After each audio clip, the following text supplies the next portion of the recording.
episode 12 of the Go Get 'em Agility podcast. My name is Margaret Hughes, and I'm your host. Today, I want to talk about some of the strategic games in agility. So the games classes, each venue has their own name for the games classes. But essentially, these three classes, Fast, Gamblers, and Jackpot, are all essentially the same game. It's a point accumulation game, whereas the dog has to acquire a certain number of points in order to qualify in the class. Along with the point accumulation, there's also a send element within these games classes, or within Fast, Gamblers, and Jackpot. And so the send, also called the gamble, has usually a distance element to it, where the dog has to go out a certain distance and the handler is not allowed past a certain line. And so along with the point accumulation, you also have a send element, and that combination of getting both of them allows a dog to qualify or to not qualify if they don't get it. So you can have a ton of points, but if you don't get the send or the gamble, then you don't get the qualifying. Vice versa, you can have the send or the gamble, you can get that part of it, the distance element, but you don't gain enough opening points in order to qualify. So these games classes, let me just clarify that Fast, that stands for 15 seconds and send time. So the Fast class, F-A-S-T, is AKC's point accumulation game. Gamblers, both UKI, United Kennel International, and USDAA, United States Dog Agility Association, they both call it Gamblers, and that is one of their point accumulation games. They also have another one, both of them, that they call Snooker. And then CPE, which is Canine Performance Events, their a point accumulation game, or one of their point accumulation games, is called Jackpot. They also run Snooker. And Snooker is similar but slightly different. But anyway, it's a point accumulation game. So let me just explain a little bit about the game, and then why I like it, why I love it, and then why I don't encourage my new handlers to run Fast or Gamblers for the very first time. All right, so in a Fast and Gamblers course, the opening section of the course, there's no set numbered course out there. Each obstacle has a point value. In UKI, they run on a point system of 1, 2, 3, 4, 5. Jumps are 1, tunnels, tire spreads are 2, teeter and 6 weave pulls are 3, A-frame is always 4, and the dog walk and 12 weave pulls are always 5. In USDAA, they run on either a point system of 1, 3, 5, 7 or 1, 2, 3, 5, and that is up to the judge to decide what point value they want to give the obstacles. But essentially, jumps are 1, tires, tunnels, anything round, tires, tunnels, or 6 weave pulls is either on the 3-point system or the 2-point system. Contacts and 12 weave pulls would either be on the 5-point system or the 3-point system.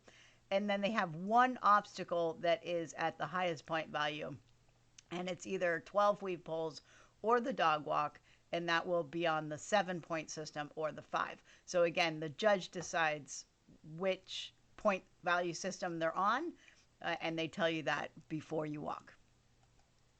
CPE, Canine Performance Events, also runs on the 1, 3, 5, 7 system. AKC's Fast does not have any point value system. Judges randomly put point values assigned to obstacles. 1 up to 10. Jumps are generally 1. Some jumps can be a random number that the judge assigns, and then your contact equipment can be any number as well. So you can have the weave pulls equals 2 points, and the A-frame equals 10 points, and the teeter equals 5 points. Different point value is assigned to all the obstacles around the course, with jumps, multiple jumps being in there that most of them are at a 1 point. And so because they're not numbered in order, they're randomly numbered, and it's a point accumulation game, handlers need to go for the high value obstacles, the high pointed obstacles, in order to take the minimum number of obstacles with the maximum point accumulation. And there becomes a max number. So I think in fast it's 80, I think. And that 80 would be the obstacles that you get randomly, and then also that would include your your send, your distance send, either getting the bonus or those individual obstacles. So let's just say, for instance, that your send obstacles was 4, 5, 6. So you would have to do 4, 5, 6, and then if you get that successfully from a distance, you're also then awarded a 20-point bonus. And so that bonus is required in order to qualify. And so the games class of Fast and Gamblers and Jackpot, they have a point accumulation section. Then they also have a distance and a send section where the handler is not allowed to cross a certain line, and the dog must go out and do the obstacles that part of it is in a certain order, and then they can gain, either the class ends or they can continue to gain more points depending on which venue you're in.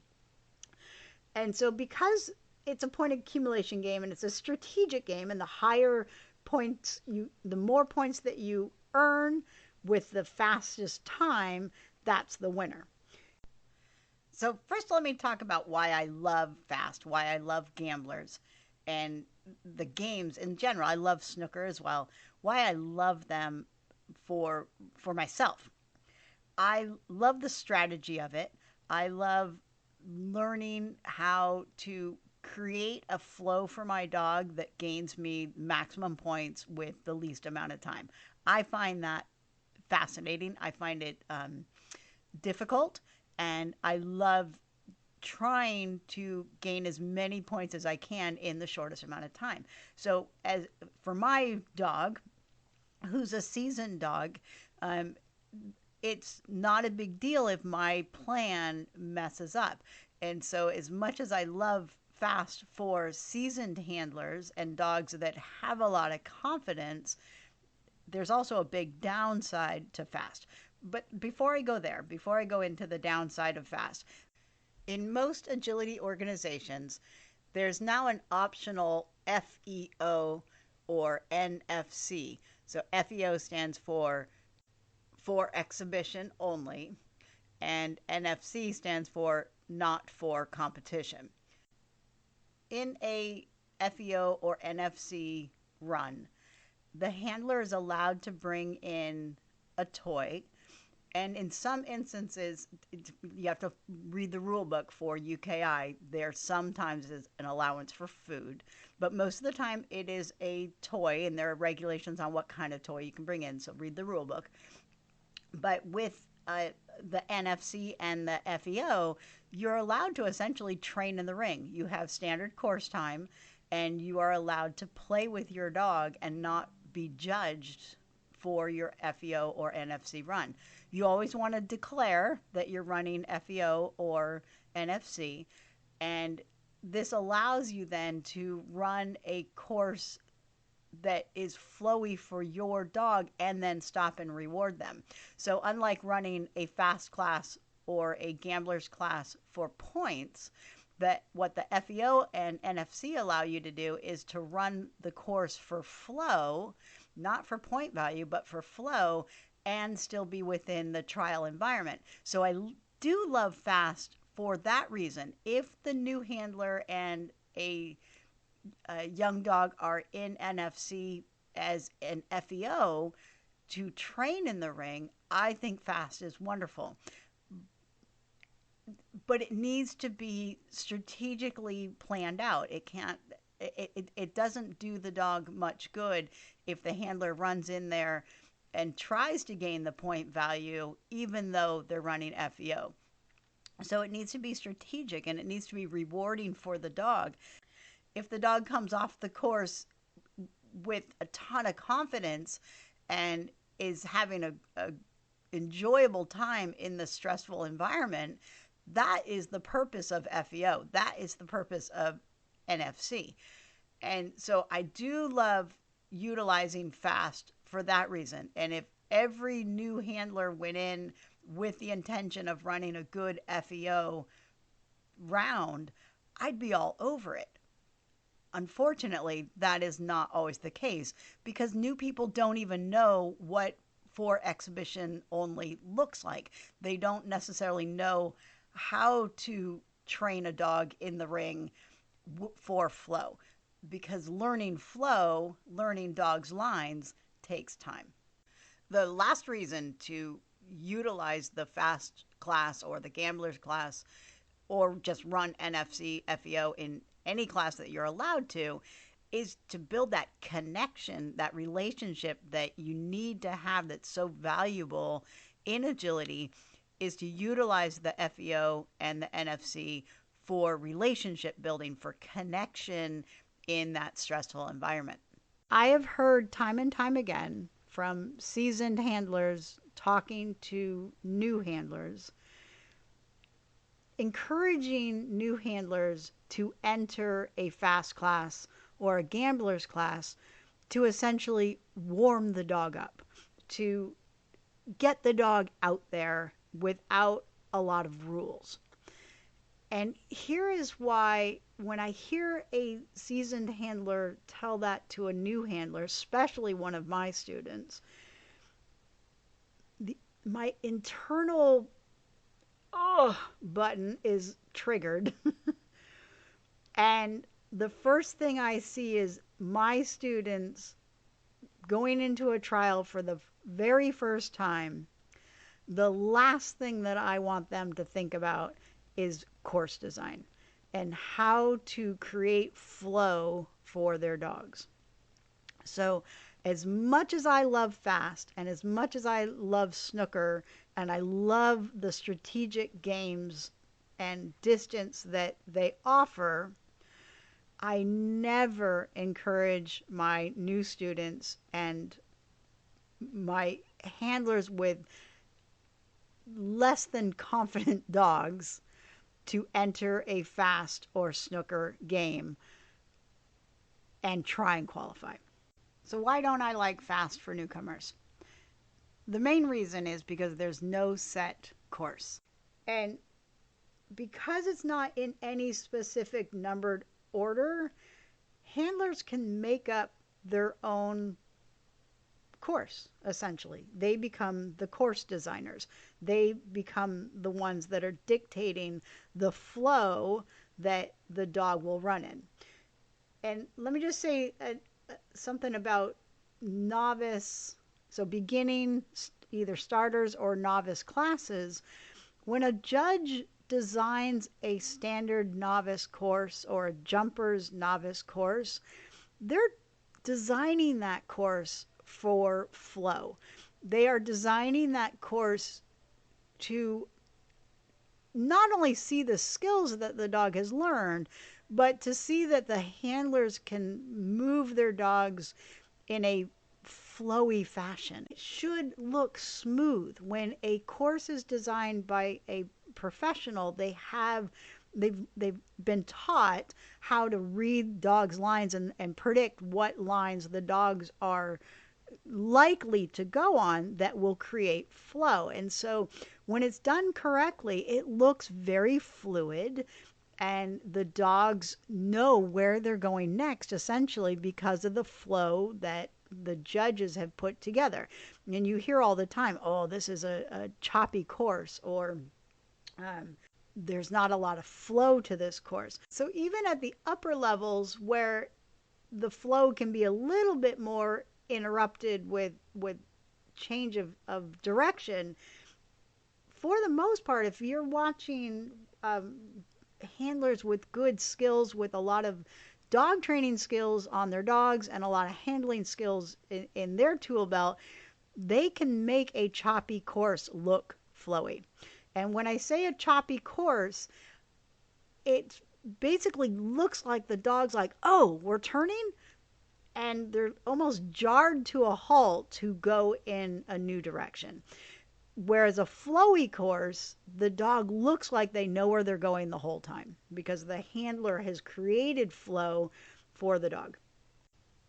For a soft dog, that quick change of direction without a whole lot of warning causes them to question their own thought process. They may be on a course that you've set forth and they're running, looking at the tunnel, thinking they're going into the tunnel, and then all of a sudden you say, oh, no, we're going this direction, by changing your direction, by calling their name, by yelling here. And the dog, with minimal confidence, thought that they were going in one direction, and then they're told, no, you're actually going in this other direction. And so they lose confidence in themselves. They lose confidence in you as a handler, and then they're forced to go and redirect onto a different strategic line that may or may not make sense to them. So that's the first reason, is there's no set course that allows handlers to essentially make up any course they want, which can lead to choppy, changey, non-flowy course design. One of the other reasons that it's bad for soft dogs is because handlers that are not aware of flow and are not aware of angles for their dogs can put these soft dogs on angles of obstacles that the dog's never experienced before, or that becomes more difficult for the dog. The jumping effort may become more difficult for the dog. The angle going up the A-frame may be more difficult for the dog. The angle onto the teeter, oh my gosh, this is the one that gets me the most, is that angle onto the teeter that handlers with minimal experience and dogs with minimal experience cannot handle it, and they shut down. They either have bad teeter experience, or they frighten themselves, and then the handler is just trying to get them through any obstacles to gain points. It just makes for bad agility handling. It makes for bad confidence building in dogs. Here's the other reason why I don't like fast, is because dogs can make up their own course and be rewarded for it with point accumulation. So they can essentially run around the entire ring and gain points just by going over any obstacle they want to. And handlers that allow their dogs to use this as a warm-up, they're losing the valuable connection that you need for the standard and jumpers course. And so that allowing dogs to essentially do whatever they want to do, run up any obstacle they want to run up, and the handlers kind of flying behind them, like, come back here. Well, okay, go ahead and take that jump. Or, no, come back here. Oh, well, go ahead and take that obstacle too. It lends itself to just really poor relationship, a really poor connection between the handler and the dog, and essentially the dog just doing whatever they want and learning that the handler isn't even really part of the equation. So for those dogs that just like to run around and do the equipment on their own, fast is not the class to make that better. It's going to make it worse. And so then when you enter into the standard course or the jumpers course, and they do the exact same thing, going and taking whatever random obstacle they want to, and now you get upset about it? Sorry, you can't. You just told them it was okay in the fast class or the gambler's class. So this back and forth between it's okay now, it's not okay now, for a dog that needs structure, for a dog that needs to have a relationship and control through that relationship, fast is not the class to jump into when you have a dog that just wants to go and do whatever they want to do. Let me give you another reason why it's fast is a bad choice for those dogs that just like to run around and make up their own courses. When they're doing that, when they finally do return to their handlers, there are times when the handlers allow them to jump back to back. So doing a jump, turn around and doing a jump again. And that habit of doing back jumps, we call it back jumping, and doing a back jump without permission, it's going to bite you in the butt when you get to the standard class again.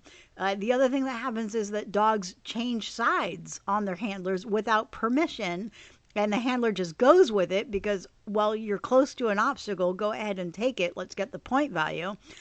And that side change without permission, again, it's going to get you in the standard class. It's going to get you in the jumpers class.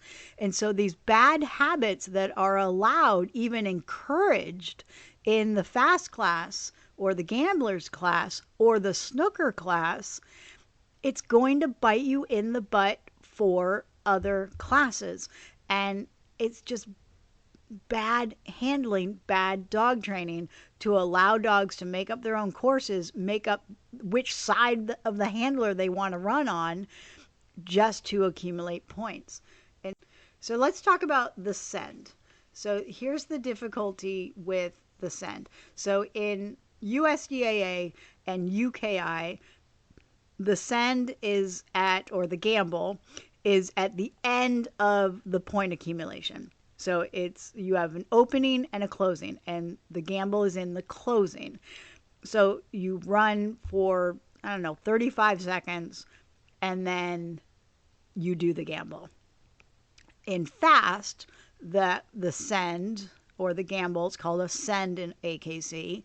The send can be anywhere in the course. So you can do the send in the middle of point accumulation, you can do the send at the beginning of point accumulation, you can do the send at the end of point accumulation. So AKC send is anywhere within that given amount of time. UKI and USDAA, the gamble is at the end. I cannot remember what the rule is for CPE. It's been a while since I've done CPE, so I'm not sure when their jackpot is, if it's in the middle or at the end. My guess is it's at the end. So here's the difficulty about the send. The send is a distance. It's almost always a distance element within the gamble. So there's a boundary ribbon that is on the floor of the arena, and the handler has to stay on one side of that ribbon while the dog goes and does the send on the other side of that ribbon.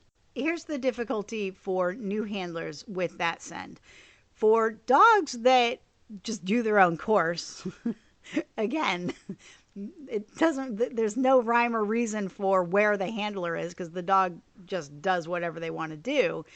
And so are they sending to the correct gambler's obstacle without with or without the handler's permission? The handler with a dog that just runs their own course, they can be fooled into thinking that their dog is doing the send correctly, when in fact it didn't matter what the handler did or said. The dog was going to go do the given obstacles that they did.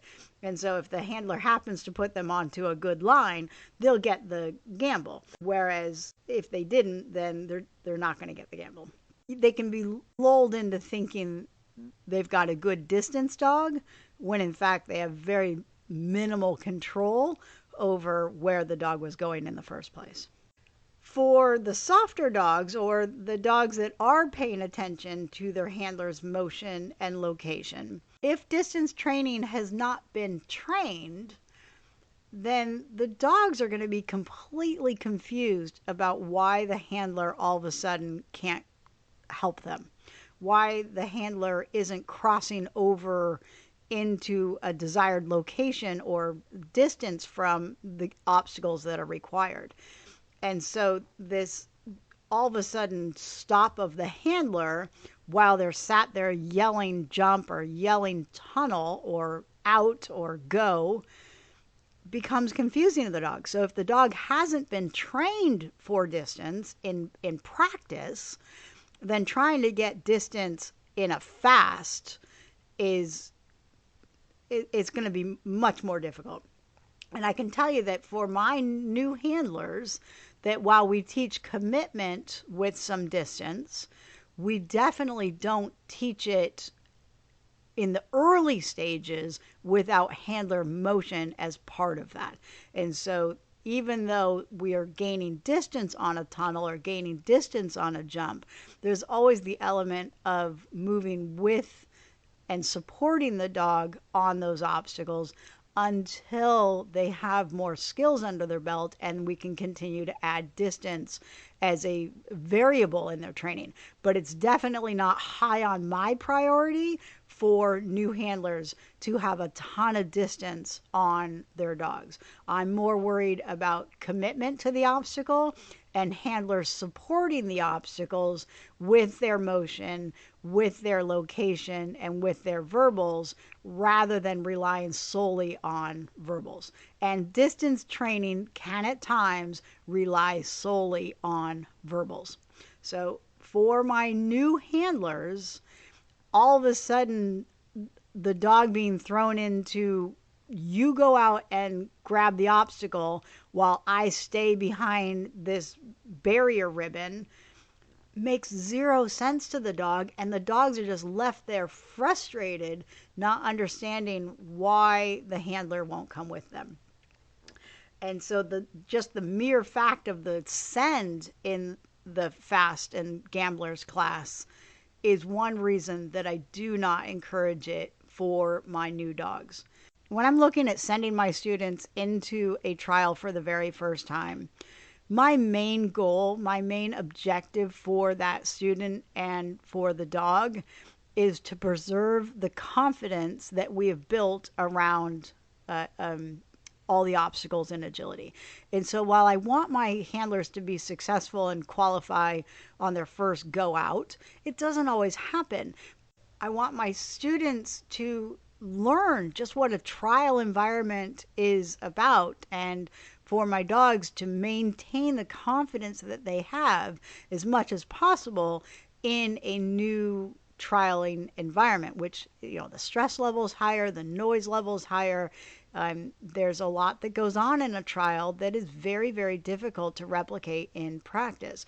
And as much as we can try and add in all those elements, just the mere fact that they're under pressure to be in a course at a certain time, it adds stress that you just can't put into a practice environment. So here's my takeaway for the FAST class.